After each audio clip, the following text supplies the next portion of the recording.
In this video, I would like to introduce to you a very interesting vegetable called spaghetti squash.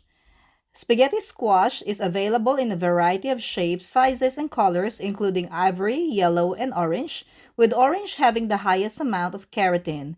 Its center contains many large seeds. When raw, the flesh is solid and similar to other raw squash.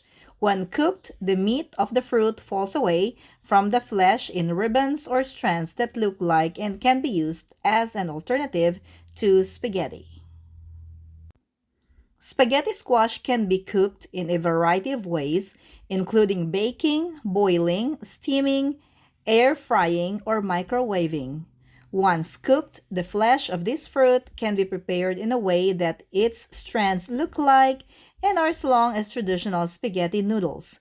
It can be served with or without sauce as a substitute for pasta, and its seeds can be roasted similar to pumpkin seeds.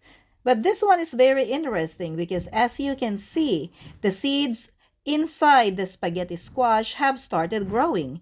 Just imagine how many spaghetti squash plants can be grown from all of these seeds that have already germinated.